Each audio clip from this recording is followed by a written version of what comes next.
பிரம்மபாபா சிவபாபாவை இனங்கண்டதன் பிறகு தன்னை சிவபாபாவிற்கு அவர் முழுமையாக அர்ப்பணித்தார். அர்ப்பணிக்கின்ற போது அவர் இறந்த காலம், நிகழ்காலம், எதிர்காலத்தை பற்றி ஒரு கணம் கூட அவர் சிந்தித்ததில்லை. ஏனென்றால் கடவுளுக்கும் அவருக்குமான தொடர்பு அந்தளவிற்கு மிக தெளிவாகவும் உறுதியாகவும் ஆகிவிட்டது. அதனால் அவருக்கு நம்பிக்கையில் எந்தவித தளம்பலும் ஏற்படவில்லை. அதனால் அவருடைய அர்ப்பணத்தில் எந்தவித கலப்படமும் இல்லை.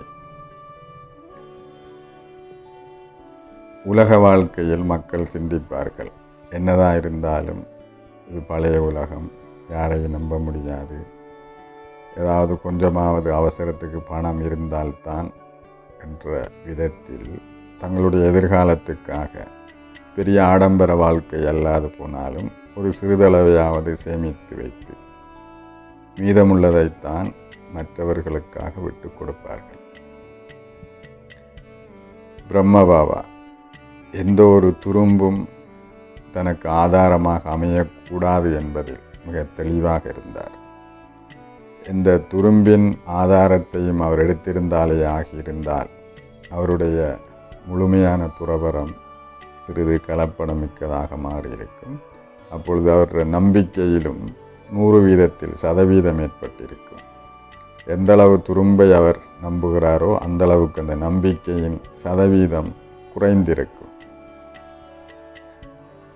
நாங்கள் கற்றுக்கொள்ள வேண்டியது, நாங்களும் இந்த ஞானத்தை எடுத்து இந்த பிராமண வாழ்க்கையை தொடர்கின்ற போது எங்களுடைய நம்பிக்கையையும் நாங்கள் அதிகரித்துள்ளோம், நம்பியுள்ளோம். ஆனால் இந்த துரும்பு ஆதாரம் என்பதில் சில நேரம் நாங்கள் கவனஈனமாக இருப்போம். எங்களுடைய யதார்த்தமாக சிந்திக்கின்ற மனோபாவம் இந்த துரும்பை ஆதாரமாக்குகிறது. அதனால்தான் எங்களுடைய பெறுபேறும் அதற்கேற்ப அமைந்து விடுகிறது. எனக்கும் இறைவனுக்கும் இடையிலான தொடர்பையோ இறைவன் எனக்கு கொடுக்கின்ற பெறுபேறுகளையோ எந்த ஒரு மனிதராலும் தடுக்க முடியாது. இதை நாங்கள் மறந்துவிடக்கூடாது. இதுக்கு பிரம்மபாபா சிறந்த உதாரணம். அவருக்கு முன்னாலோ பின்னாலோ எந்தவித உதாரணமும் இல்லை.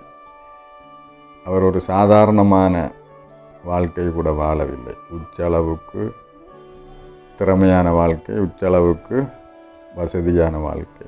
ஆனால் கடவுள் நம்பிக்கை என்று வரும்போது எந்த ஒரு சிறு துரும்பையும் அவர் ஆதாரமாக கொள்ளவில்லை. எங்களுக்கு பெரிய அளவில் விட்டு கொடுப்பது என்பது பெரிய விஷயமில்லை. அந்த சிறு துரும்பில்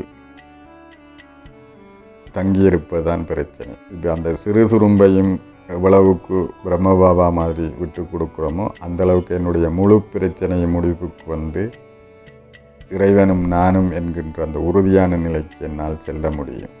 இதைத்தான் பிரம்மபாபாவின் கற்பித்தலிலிருந்து முக்கியமாக நாங்கள் பெற வேண்டிய விடயம். ஓம் சாந்தி.